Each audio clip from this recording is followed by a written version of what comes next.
and welcome to episode 5 of Party at John's. This is your host, B.Y. Hilton. Welcome to the show.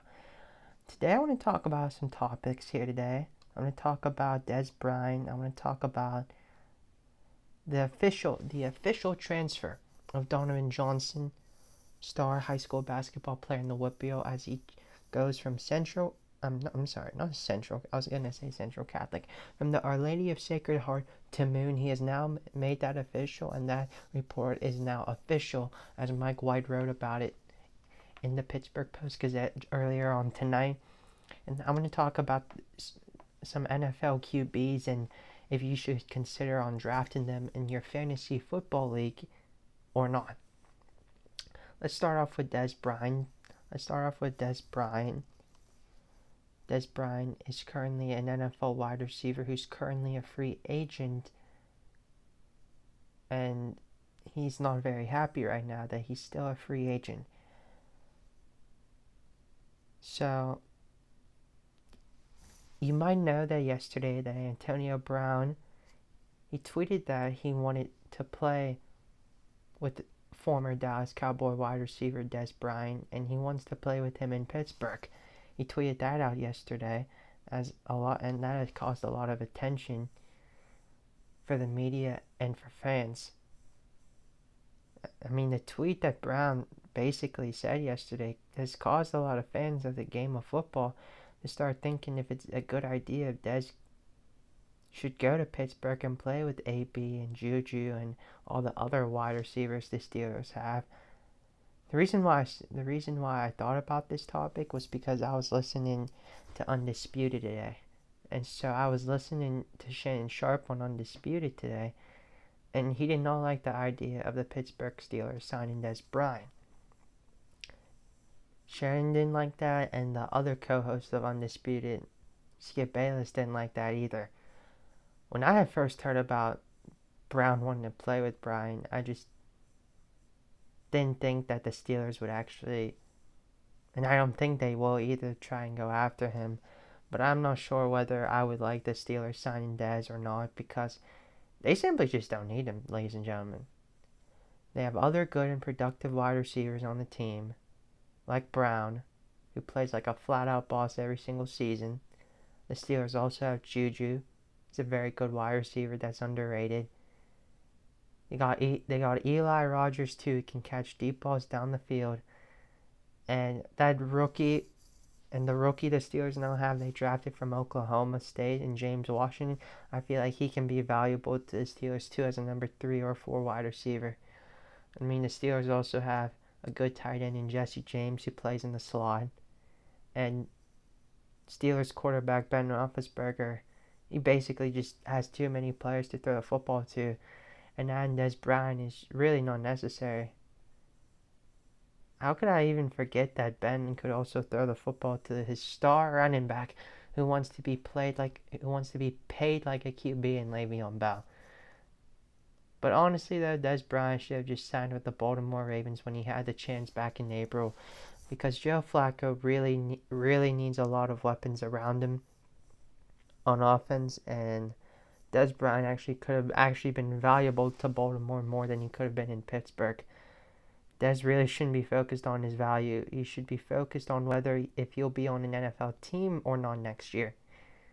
If Dez Bryant thinks he's going to Pittsburgh to be the productive wide receiver he was in Dallas, that could be cool, but I just don't think that could happen. But, perhaps there is a chance that Dez could go to Pittsburgh, not do much work, take less money, and still be considered a Super Bowl champion if the Steelers find a way to get the job done next year. In 2015, Dez Bryant had a total of 400 wide receiving yards with the Cowboys, as he was only limited to play 9 games during that season because of an injury. In 2016, he had a total of 796 receiving yards, and in 2017, he had a total of 838 receiving yards. He was the number 1 wide receiver in Dallas in basically the past 7 years, and that's the statistics he's put up in the past 3 years as being the number 1. If he wants to be the number 3 wide receiver If he wants to be the number 3 wide receiver in Pittsburgh, I'm not sure if he can get over 600 receiving yards. Because Brown and Juju, they get the ball a lot, and I think they'll even get the ball more. It's crazy to believe. If Dez Bryant does not mind only playing when the Steelers' offense is in the red zone, then perhaps he can come off the bench and make a play or two.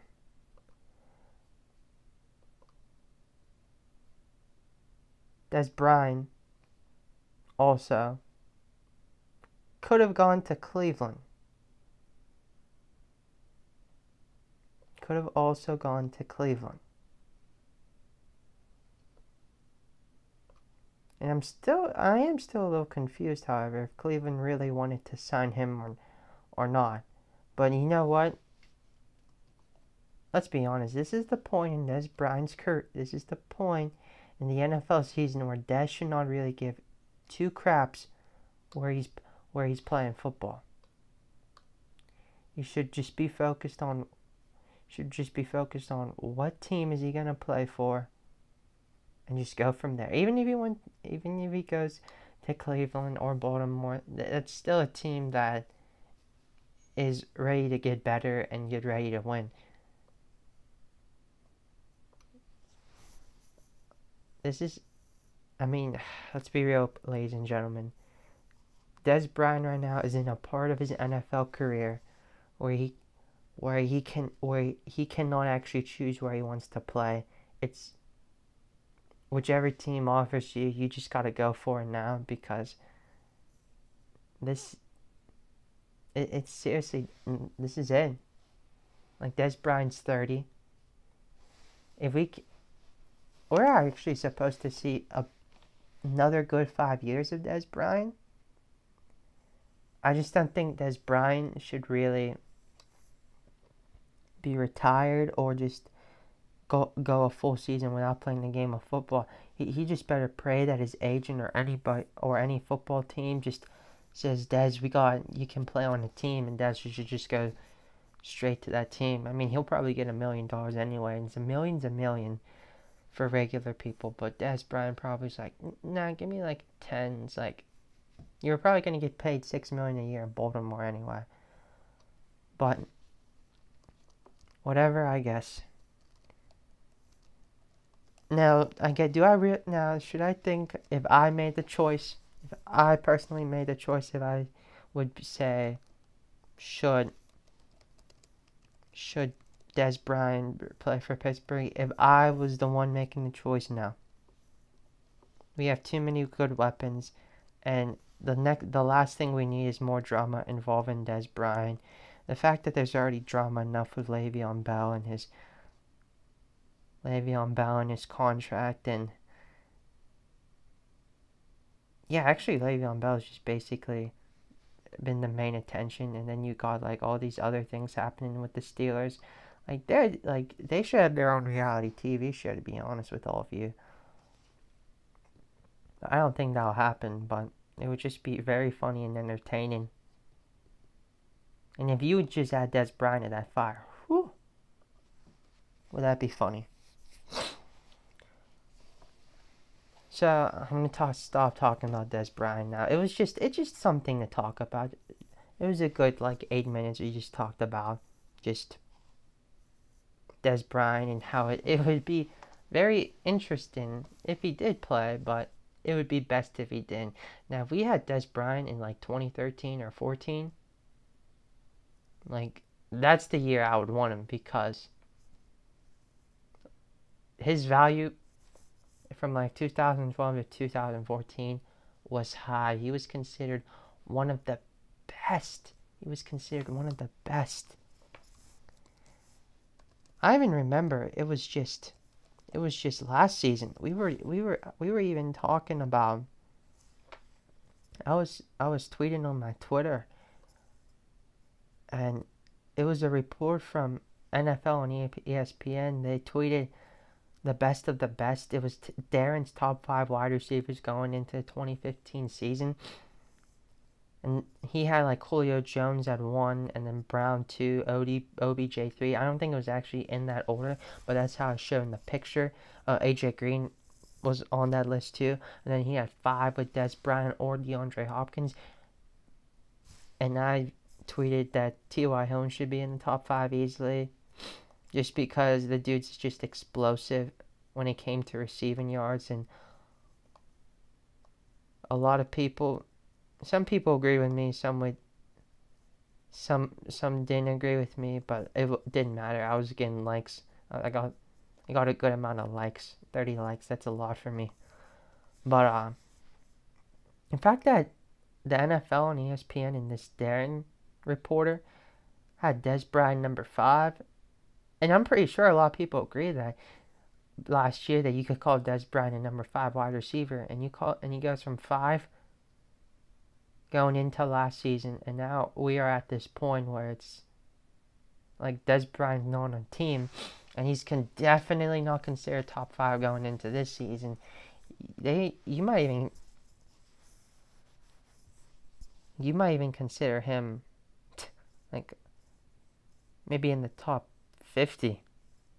That's just how it's been for Dez Bryant lately, and just him being a Dallas Cowboy.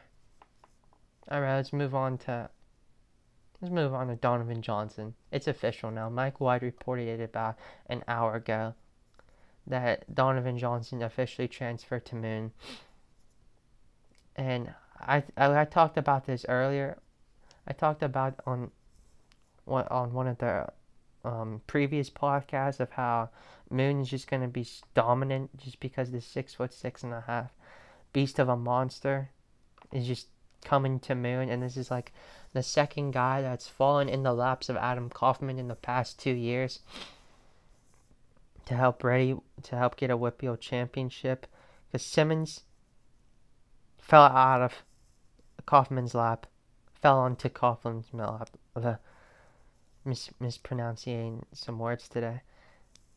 And now Donovan Johnson just fell in the lap, or arms, you could say, whatever body part you feel more comfortable saying that he floated onto. He floats into Adam Kaufman's arms too, and this is just big. Like he's only gonna be a junior, and I think we still have a good 2 years of Donovan Johnson to see. I was reading this article by Mike White, and it was interesting. I like Mike White. Just in case if you didn't know that, like I absolutely love Mike White. He has a very fantastic job covering high school sports in Western Pennsylvania. He has to have one of the funnest jobs in Western Pennsylvania. In my opinion, like the best jobs you could have is being besides just being an athlete, like being a Penguin, being an NHL hockey player for the Penguins, or MLB player for the Pirates, or NFL player for the Steelers. Like all three of those jobs are just so cool that they're just at a whole different level. But I'm talking about having the best jobs in Western Pennsylvania, the most fun. Mike White is seriously doing it right now and covering high school sports. Like he really is just having so much fun. You might say he's not making money like attorneys or doctors, but if you like sports like a lot, there's no way you would want to be an attorney or doctor. It's just so boring. So I just want to just show my appreciation for Mike White and just compliment him on all his great articles and good reporting. But going back to just Donovan Johnson, like what I found interesting is that Donovan played in his freshman and sophomore year at Olsh, and now he goes to Moon. And what I didn't know about his brother Cam Johnson, he was actually at Moon his freshman and sophomore year, and he transferred to Olsh in his junior and senior year. I think Donovan Johnson did make a smart decision, go to Moon. He'll probably make more friends at Moon. His dad was right. Mike White also found a way to get some information from his dad of why he moved. But yeah, socially, and the class size is going to be so much bigger too. Like Cameron Johnson's Instagram followers, they're going to be increased a lot too. now that he's going to Moon. Actually going back to Moon. He was there till 9th grade. He was actually there K through 8. Went to Olsh. Came back to Moon. I think this is another what could have been moment for Moon if they just would have had Donovan Johnson for his freshman and sophomore year.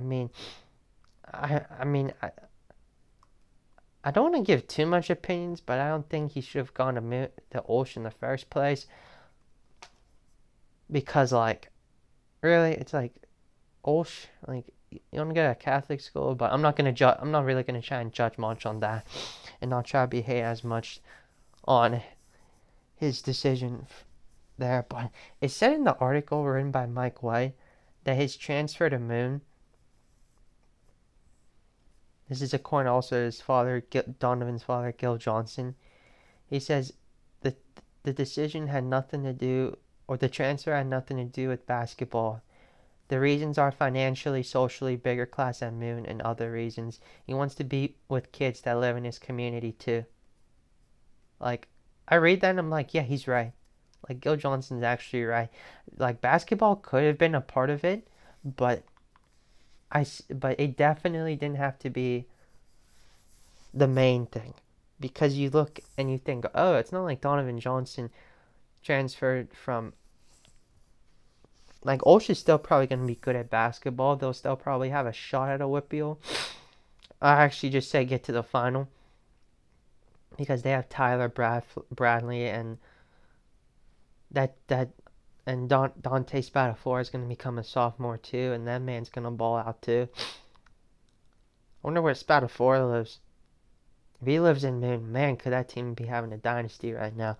But, I see what he means socially. I mean, Catholic schools, like, this is just fact. Like, you go to Catholic school, yeah, it could be big sometimes, but you probably could have maybe 60 kids in your graduating class at the most. And then you go to Moon, where there's probably maybe 250 plus that could be in his graduating class of 2019. And the school is just big. Have you ever seen Moon High School? If you haven't seen Moon High School, I recommend maybe just driving by sometime. It looks like a college campus, and it's probably one of the most beautiful schools too in all of Allegheny County. Mount Lebanon's just big. And Bethel Park's not bad either. That's just some of the other schools people have told me have just also looked nice. Chartiers Rally getting a new brand new high school build, but Moon really does look so nice. So who wouldn't want to go to a beautiful school like Moon? He said financially, like, if you're since he already lives in Moon Township, he's paying for Moon taxes. His family's paying taxes for Moon for the school district, and he's also paying tuition. He was also paying tuition at the Our Lady of Sacred Heart. Like, you don't go there and you save a lot of money. You know what? I'm actually gonna look up right now. I'm gonna try as best as I can right now to see how much it actually costs to attend the Our Lady of Sacred Heart. Afford in Olsh. I just won't go on their website. And I'm gonna see how much it costs to come here. Click on admissions. I'm really reading this right now, and you have to apply to come to this school. You believe this? You gotta apply. Application for admission. Current transcript from present school. Mid-year applicants. I'm just trying to find the price, tuition, and value. I think that'll be better, huh? Oh wow, you're paying at least $10,000 if you have one child, right? If you are a family who has one child at least going to Olsh, you pay $10,350. If you have two children that go there, you pay another $10,150 for that year.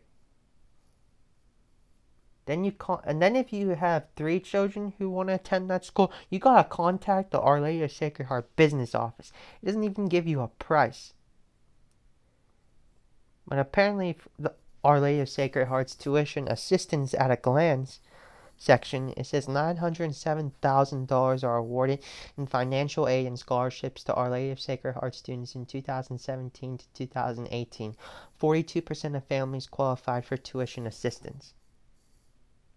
Like, there is like no tip that Donovan Johnson's moving out of here. Like, you would be paying $10,350. Like, jeez, dude. Like, I know, like, some parents and some families just really want their kids to have a Christian education, but if Donovan Johnson just never committed a crime or is just not a bad person throughout his first 15 or 16 years of life, like, there's actually no need. If you're really a good person, like, I don't think there's really need to go Catholic school. Like, it's really not. I think Catholic school should just be more for people who really, really are into religion and really obsessed with Catholic, with like Christianism or Catholic, or actually it's just Catholic or Christian, then it's fine. But if you're not really like that deep, then you should leave. And Donovan Johnson's leaving at the right time. He's playing at a time where we expect Moon's basketball team to be good, with Gianni Jones and Brady Sunday, and then the Ryan twins, and then you just add him.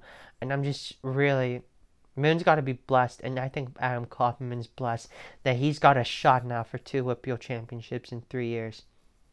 Moon actually could have gone farther, but that 28-26 loss over Franklin Regional was just, it really was just heartbreaking.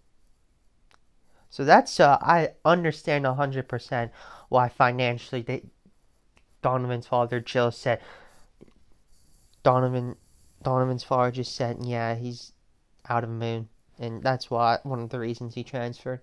Socially, I basically covered that. Like, he'll have more kids to talk to, more boys and girls to talk to in his grade, and probably the whole school district. He's probably knows all of them by now. Like, what am I even saying? Like, I'm talking like he's never gone to Moon before. No, he's there. He was there from K through 8. K through 8. He knows all these students by now. So it's just like Jared Simmons. K through 8, you're there, and you go to that boarding school in Massachusetts. Go there, freshman, sophomore, senior. Then you come back to your senior year, and then you realize it's basically like a homecoming year for you, and you just win a WPIAL, and then you go to the state playoffs, and you don't get your goal, but you realize that you become a better basketball player because you're a senior, and you realize what it actually feels like to lead kids who don't really play against athletes who focus on playing basketball as their life, like Jared Simmons did. So, I mean, Donovan didn't go to now prep school, but Catholic to public, I mean, this is just homecoming for Donovan Johnson too. It's like you took a break for 2 years, see how it was playing with Bradley and Spatafora and all the other boys from Walsh, but now you leave. Now you leave trying to realize that, oh crap, 5A, this is probably the best time to ever play in this classification and in this section. I've said a good amount of times who Moon has in their section. And it is seriously nothing. It is seriously better. This is seriously it's like, it's actually, you could say this is meant for, it's meant for Moon to really win one. To win the section at least, and then you can go from playoffs. From there you can think about your Woodland Hills and Penn Hills you'll probably have to face, and your Highlands and your Mars. But that's not even in your section. This is the best time for Moon to be playing section games right now. It is right now. You know what's terrible about the Whippeal right now? They just got a new website, and like you try to look up stats and information, and it just doesn't show up. It says like I have to wait, and it's seriously not cool. Like I was trying to find some history on a couple of teams, and it's just not. It just says not found, and it's really not making me happy. But whatever, whatever, I guess. But I've said before, like Moon, like their section is seriously like not even like you don't really have to be terrified. You got Montoya, Bessis, Jaden Nelson, Kayvon Mormon, and R.J. Stevenson. They're gone. Chartiers Valley, it's the same team, but Moon and Donovan Johnson, like we have to get Moon beat Chartiers Valley twice. They beat them twice by a total of 2 points twice. You put Johnson in there, and Moon's beating them twice again next year, but it's going to be more than 2. Unless CV just decides to, like, seriously ball out. Moon, looking on paper, Moon's better than all these teams on paper. South Fayette's not really known for good basketball lately. West Allegheny, they lost Crow. They lost Isaiah Crow. West Mifflin's not been good, and it's not been good at basketball lately. And like, it's great. You don't have to see Hampton. I think Moon probably wouldn't have mind even seen Hampton either, with Isaac DeGregorio transferring from Moon to Hampton, and that's just a big loss for Hampton too. And then you only really have to see Mars. That's not really a factor for them in the regular season. So if you really want to worry about Mike Carmody and Recchia and number 23 Brandon Caruso, you don't have to focus on that till playoffs. So this is for Moon, like, you gotta feel good. You can't take anything for granted though, but they know that if Austin and Connor Ryan want this ring one more time, and if Donovan Johnson wants a ring, and if Gianni Jones wants a ring, wants one more, and same with Sunday, this is the time to do it. Next year, 2019 and 2020, it's gonna be different. But I feel like this is the time you gotta do it right now for Moon, because sections can change year in and year out. So for Moon, they just better, like, this is the time you gotta do it. And like, oh, I'm sorry, ladies and gentlemen, excuse me, but for Moon, this is the time to do it. Like, who's that team that beat Olsh? Was it Vincentian Academy? They just beat them in the Whippeal Championship. Just like in just in the Peterson Event Center. Like, who was that? Yeah, Sewickley Academy, not Vincentian. Sewickley Academy defeated them, and Sewickley Academy still looks strong too. So maybe it was kind of good that Johnson left there. Maybe it was good he left there. I think it all worked out at the end of the day. I mean, Johnson averaged like 19 points or something. You put Austin and Connor 14 and 16, and Gianni Smith. I'm like Adam Kaufman. He will. Even if Kaufman doesn't, like, Donovan Johnson himself will find a way to get along with all his teammates and make sure that they have the best chance of winning games. Because let me tell you, if they didn't have Johnson right now, they would be nowhere in my mind considered to have a chance of winning Whippeal. But now that they have Johnson, you can actually think on Whippeal. They're not good. This team's professional enough to know that they're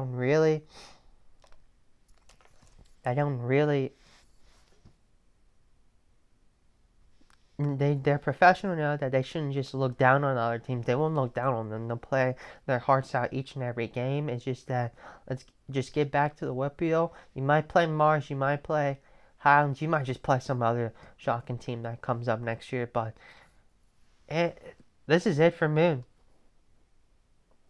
This is it for Moon.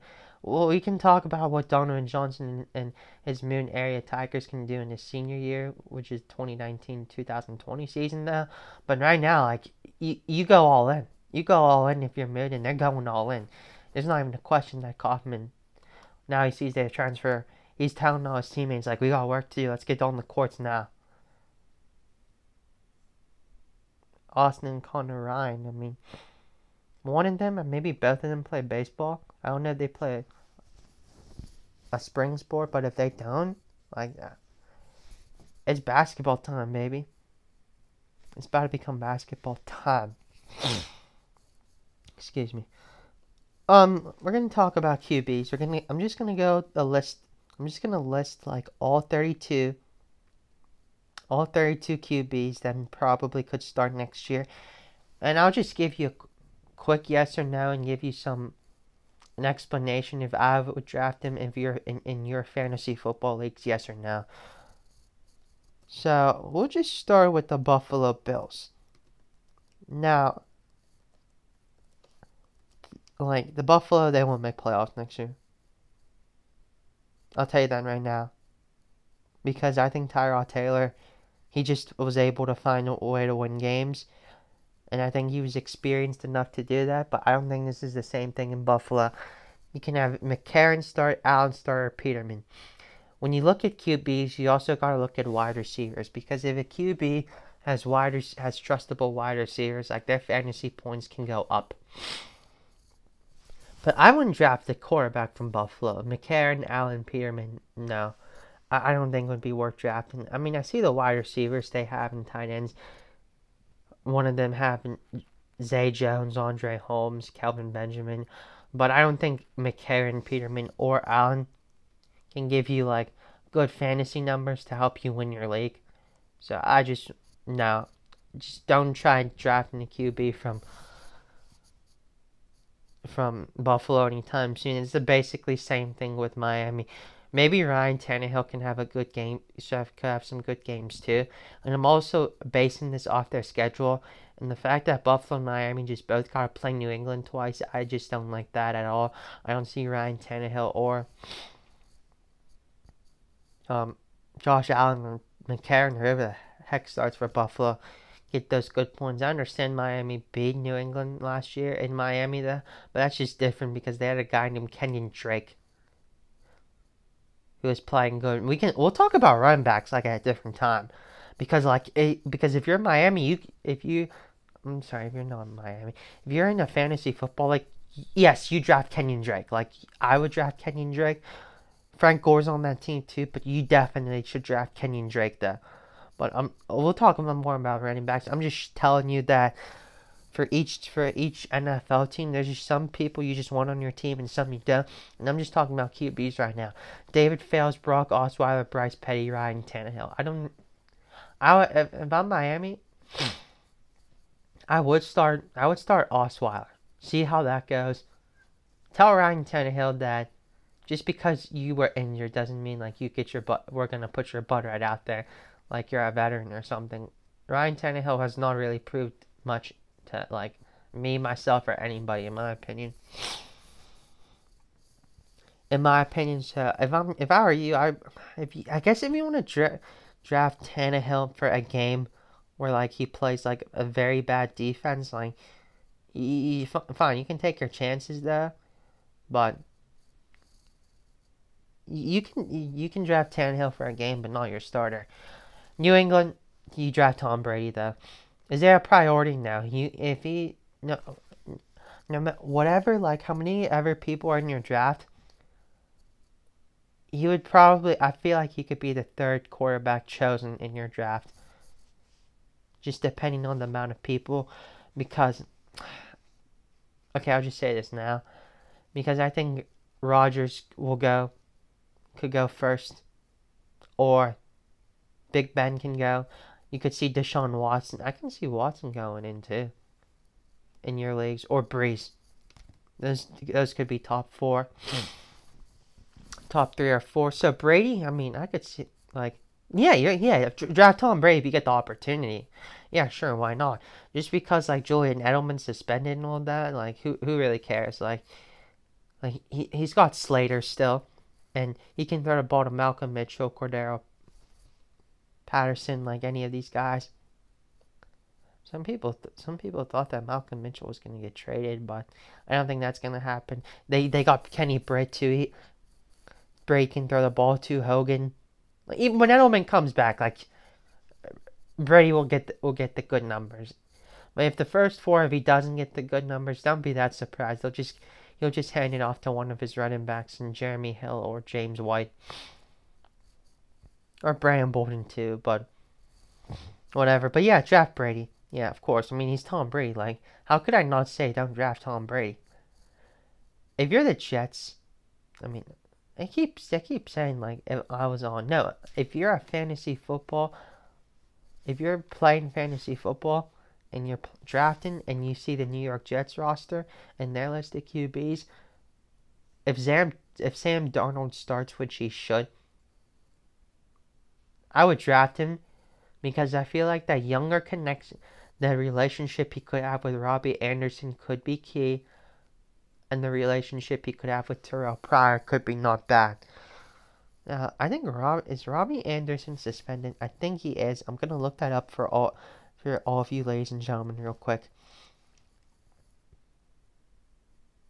And no, he's not suspended. For some reason, I thought he thought that. No, he actually thinks he's able. He actually on the New York Post and Newsday said he thinks he can make another leap forward in his career, which is pretty good. Robbie Anderson, there were at least three times last year where he got like 30 points in fantasy football in my league, and that was crazy. Yeah, I said that was crazy by Robbie Anderson. Robbie Anderson, looking at their wide receivers, he's the best right now. Yeah, I know. You can say, Anunwa, Kears, Pryor. What are you talking about? They got Andre Roberts. Nah, dude. In reality, Robbie Anderson's just the best. They got Lucky Whitehead too. Jets actually, look at their schedule too. It's not bad. So if you have Sam Darnold, I would go draft him. I wouldn't make that priority, but if he's still available late, I would make that chance.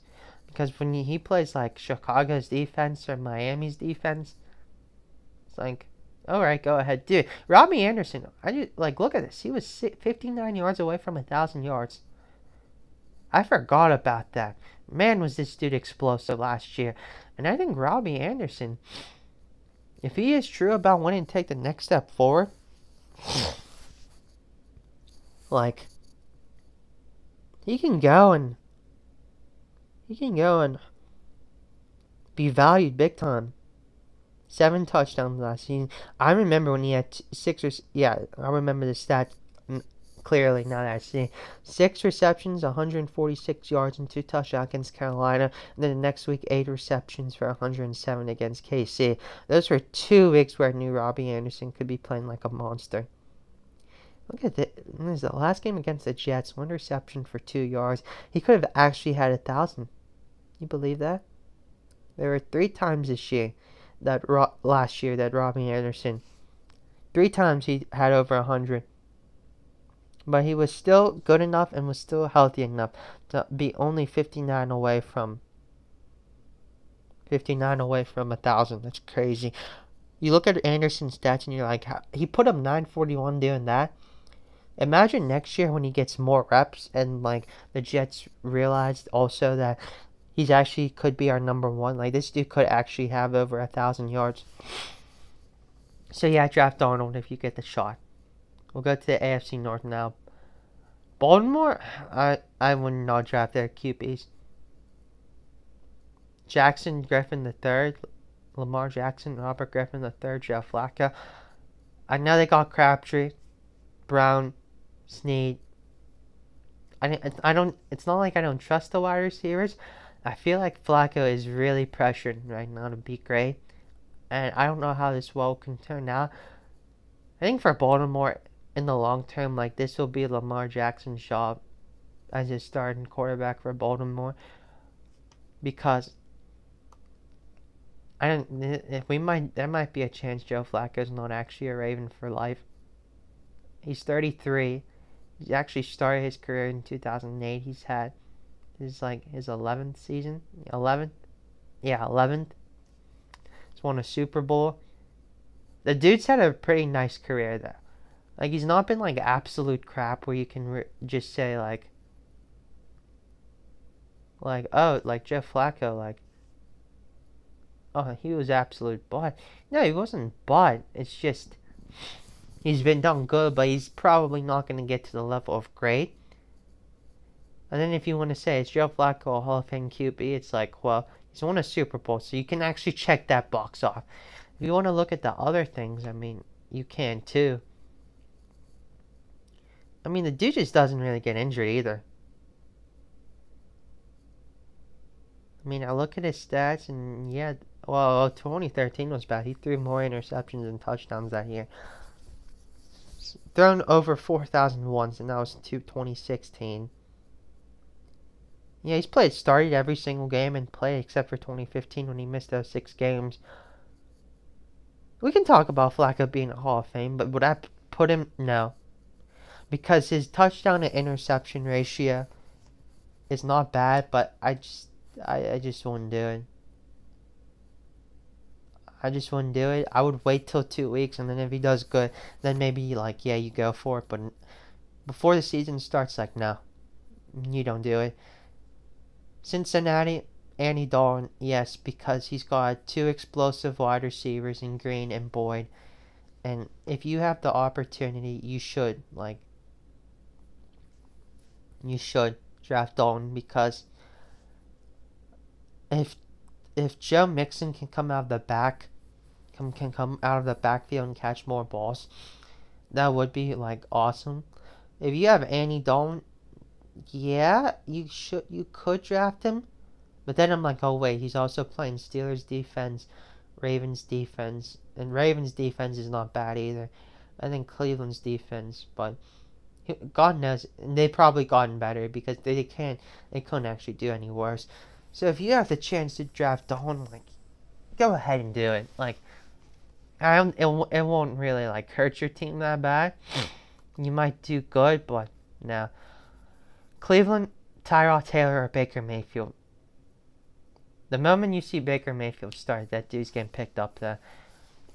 It's gonna be like you don't draft him because the media and like all these sports reporters out there, they're really making it seem like Baker Mayfield will not play till late in the season if Cleveland does crap.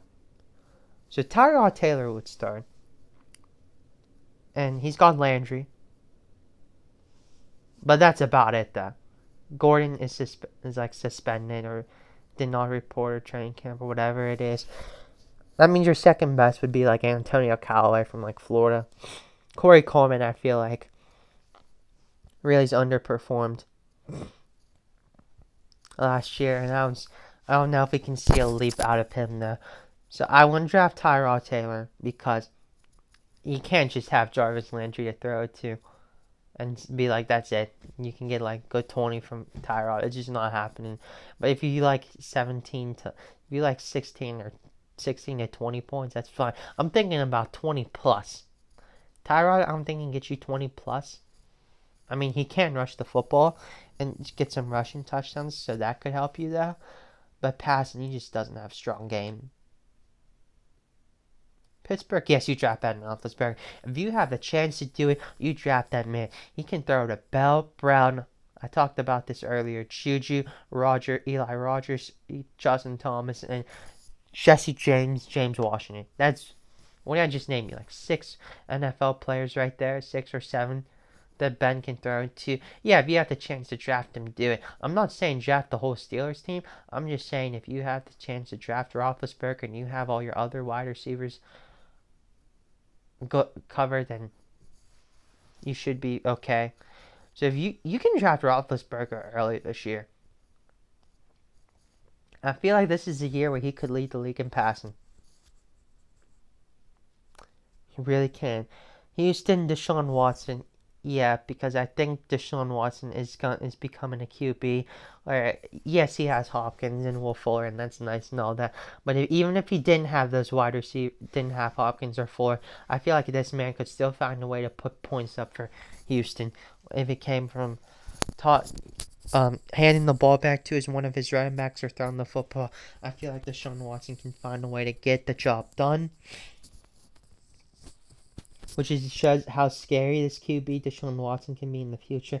The fact that I don't really think he needs Hopkins or Fuller to actually find a way to win games, it just shows how much faith I have in Watson. If you have the chance, yes, draft him. Indianapolis, Andrew Luck. No, because I seriously think that just because he comes out of an injury doesn't mean he's going to be a star right now. I feel like you give 2019. 2019 can be the season where Andrew Luck comes back and seriously can perform like the star he's supposed to be. He's 28 right now. He's 28. He's thrown 4,374, 3,822, 4,706, 1,881. Then you got... I'm wondering if Andrew Luck can stay healthy, man. I mean, if Luck can be healthy, like, this is a scary Colts team, and I feel like Luck could be, but I just don't think right now that you should draft Luck right now. Because from 2016 to now, it's been a whole different roster for Indianapolis. You look at the wide receivers. Indianapolis had. Hilton was explosive.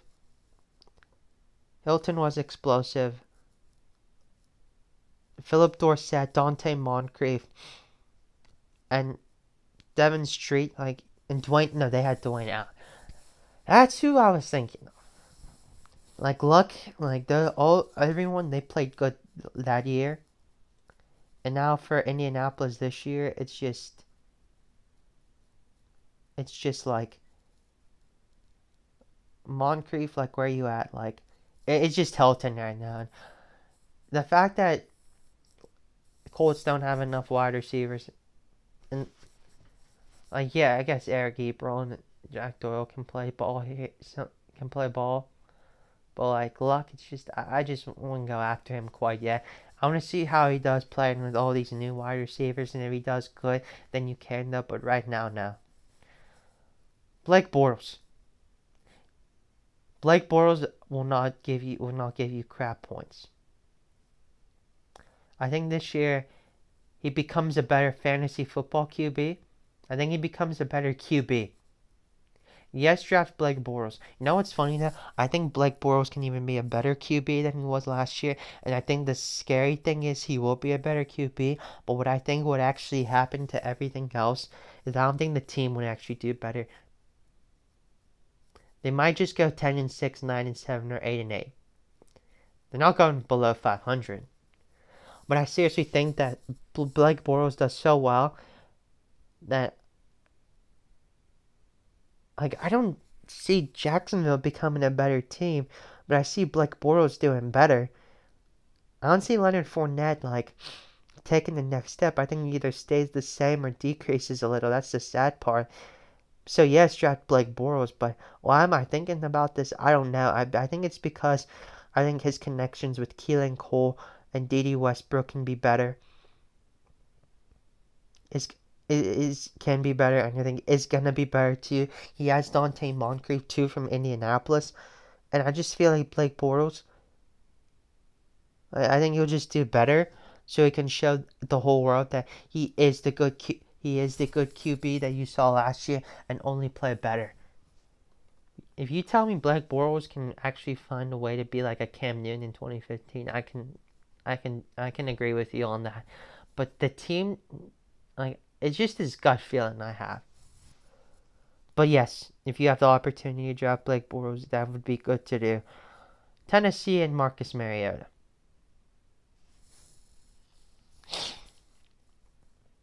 No, because I think this whole Tennessee Titans team just goes down. they will not be the talk of the South. It's gonna be It's gonna be Houston, Jacksonville, with Indy just right below them. I'm already talking about my NFL prediction stands, and there's gonna be a podcast episode later on where I talk about that. But I wouldn't draft Mariota because I think that whole team goes down, and I think Mariota and his Titans will once again go down. They had a nice winning streak last year, but I think this is a year where they go down because you lost Eric Decker. That's number one. Number two, I don't really trust much of their wide receivers right now. Probably the most trust I have in any of the wide receivers or tight ends is Delaney Walker, and I don't really think that's good. Tennessee's defense in their secondary, I don't think it's going to be bad, but they'll all just go down. Like on paper, like they actually do look good, but I just think that whole team just goes down there, and that's not really good either.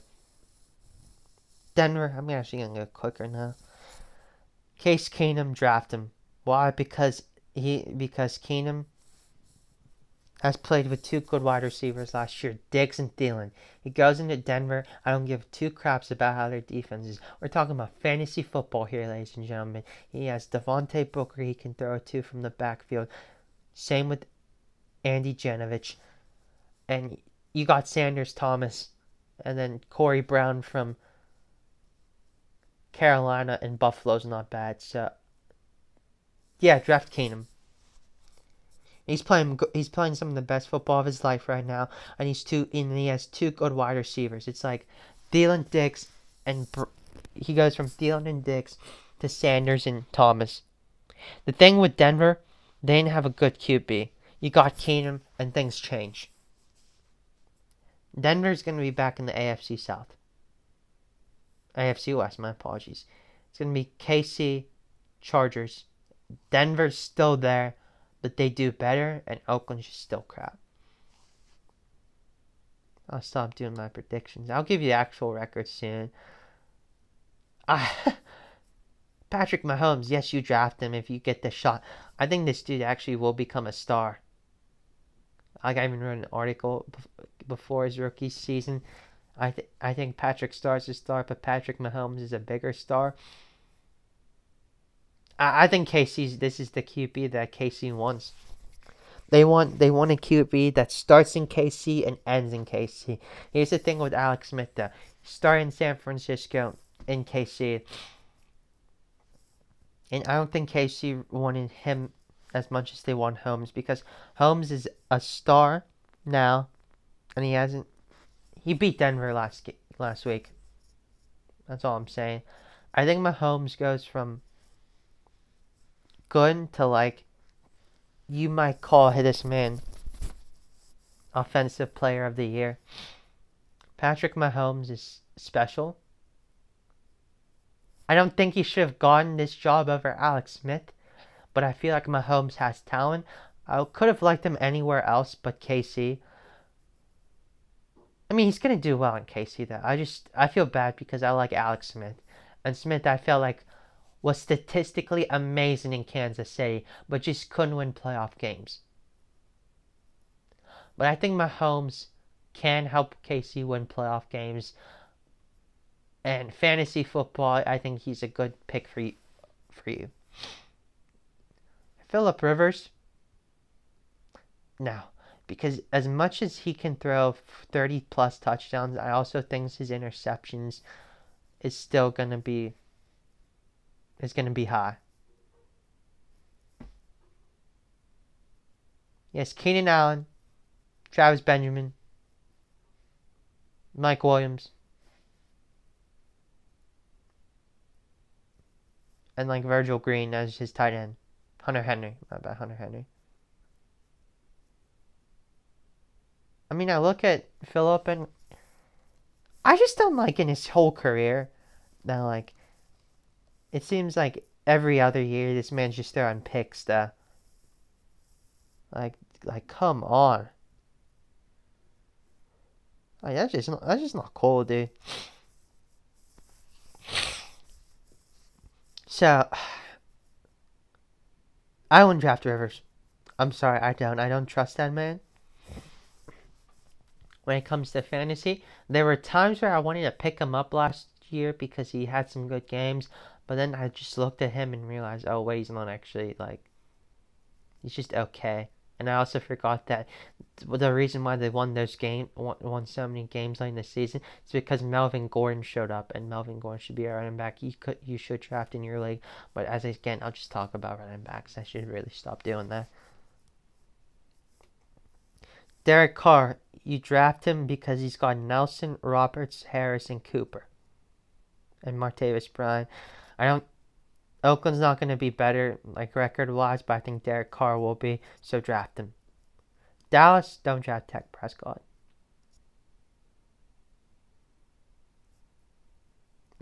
Just down. He's probably can still put up 3,000 yards next year, but this is a QB that can maybe win games for Dallas. This is not a franchise fantasy football QB. I'm not saying that Dak Prescott's going to be bad next year, but we're just talking about straight. If you want to become a fantasy football champion, it's not really going to happen having Dak Prescott as your starting QB, unless the rest of your team's sensational. If you have to draft a QB first for your fantasy team, Dak Prescott's not top 10 on that list. I'm sorry. And it's the same thing I can say with Eli Manning too. If you have OBJ, you draft OBJ because the dude can get you 100 receiving yards. Manning can only probably get you maybe late 100s, early 200s in this point in his career. Giants, I think, could get better because of Barkley. They have Barkley and they'll win more games because of Barkley. Manning has Sterling Shepard too, and Evan Ingram.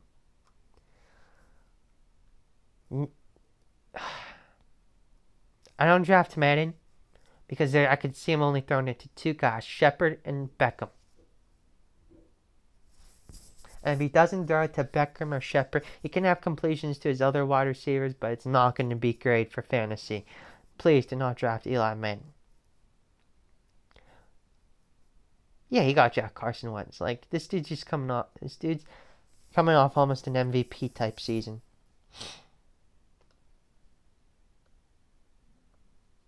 An MVP type season. Who was MVP last season? Well, I don't know why I just forgot. Tom Brady, yeah. I'm so stupid. Yeah, Tom Brady was NFL MVP.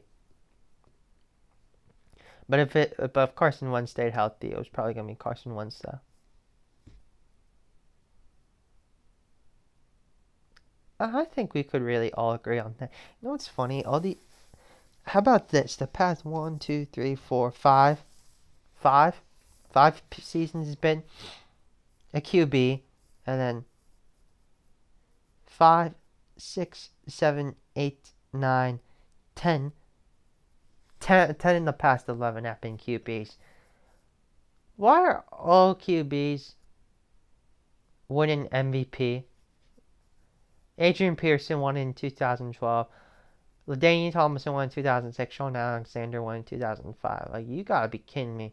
If you cannot actually be a wide receiver or any other position and win NFL's most valuable player. You just can't. You either gotta be a QB or it's not happening. Or running back. That's just how this league is.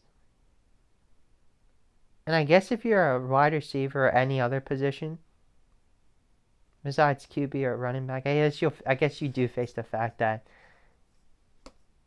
you won't win NFL MVP. Oh, but Wentz, yeah, you draft. Carson Wentz, I don't think is gonna be statistically as high though, but actually passing yards, I don't think it's gonna be statistically high. Touchdowns, I think it's gonna be the same.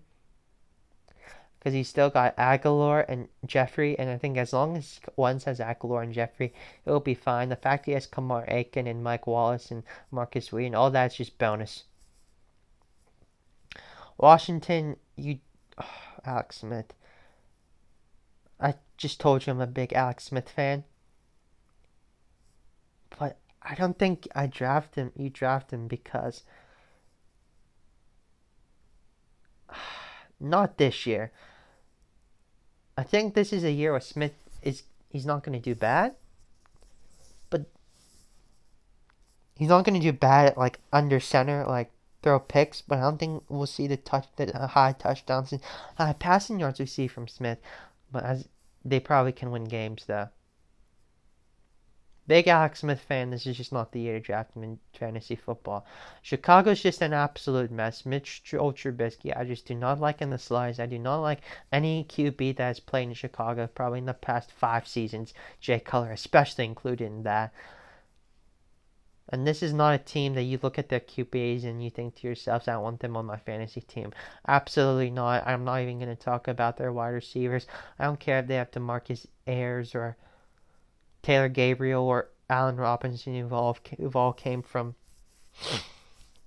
good NFL teams, or Kevin White. I really honestly don't care. I do not like Chicago in the slightest bit. They do not have a franchise quarterback right now, and that's the big time problem. This team signs Mike Lennon to some 3-year deal last year.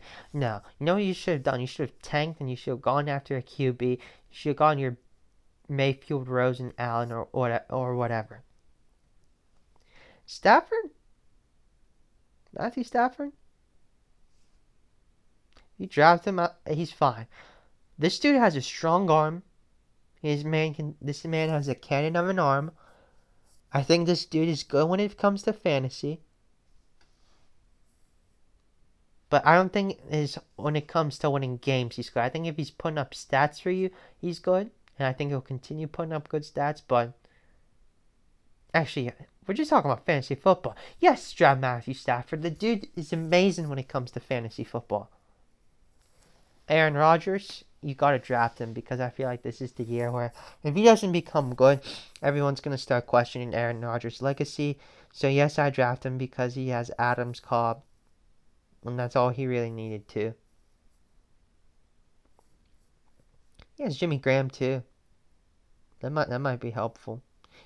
He has Mercedes Lewis and Lance Kendricks. What a tight end! What a bunch of great tight ends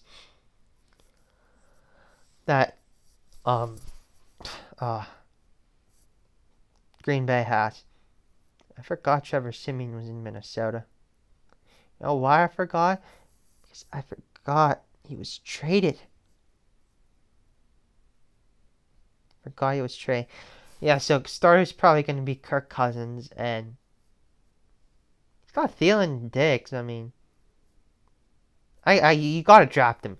Because you got to draft him because he's got Diggs and Thielen.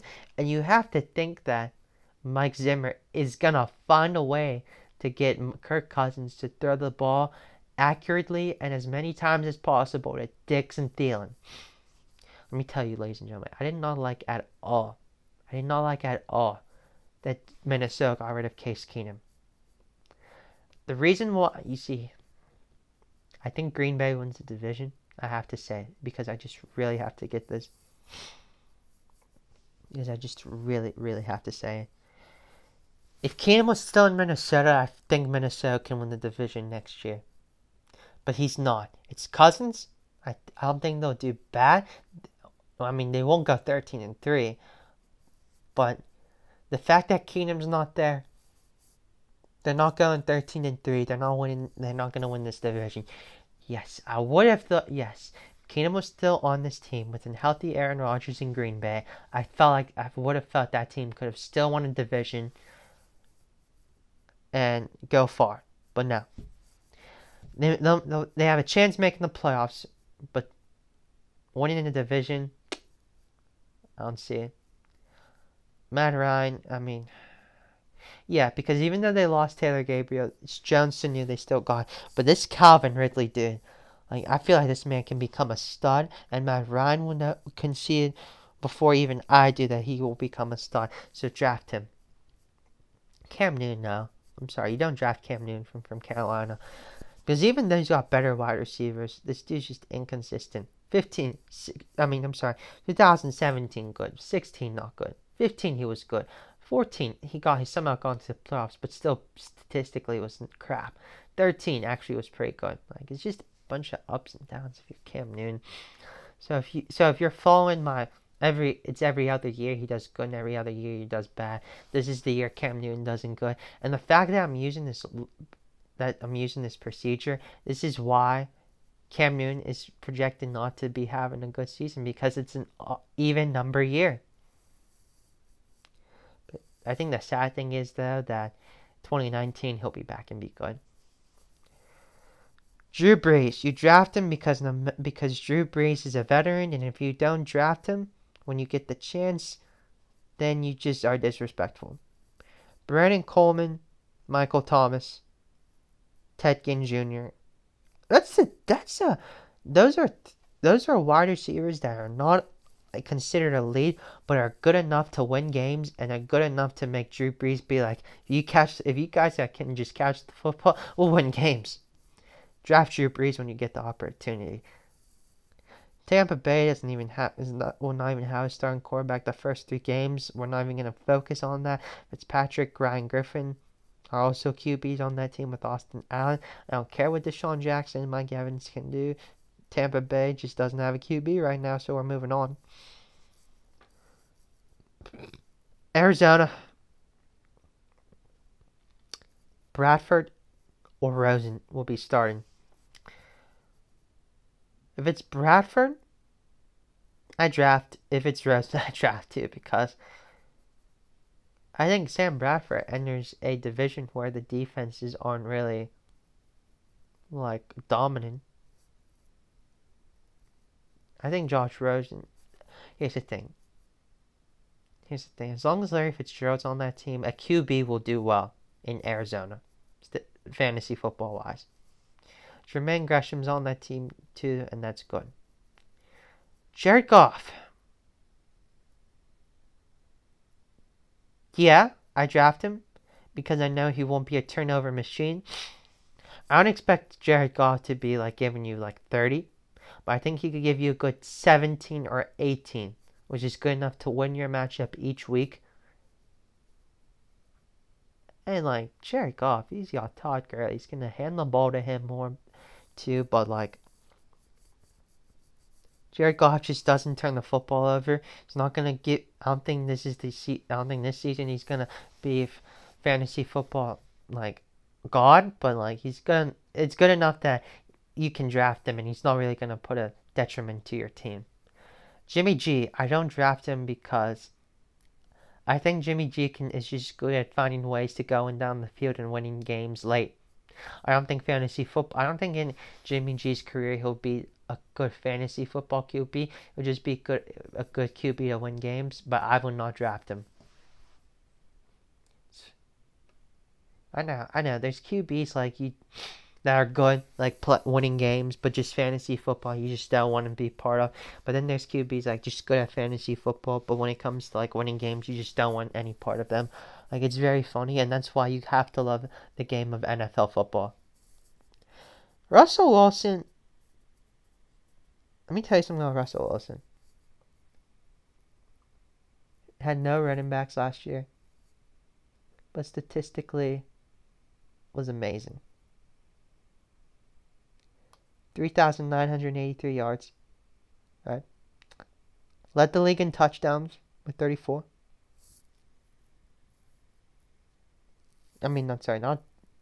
Didn't lead the league. It was just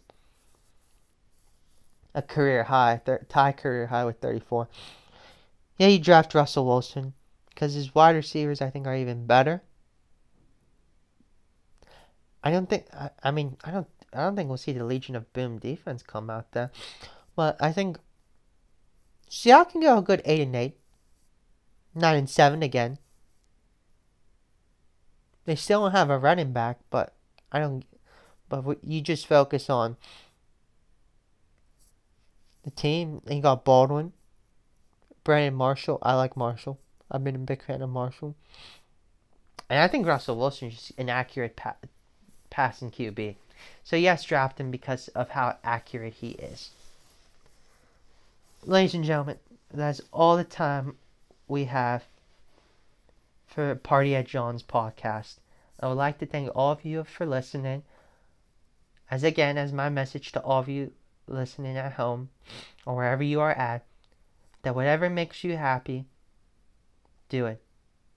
It doesn't have to appease people. You don't have to make a lot of money in order to make yourself happy. Just do stuff in your life that just makes you happy. And what I'm doing right now and talking about sports, that's what makes me really happy in my life right now. And every day, just knowing that I could either be writing about sports or talking about sports, that's just what makes me wake up every morning, just making me feel good about myself and hopefully I can soon make a positive impact in the sports media world. So do whatever makes you happy. Thank you for listening and have a good rest of your day. Peace out. Much love to you all.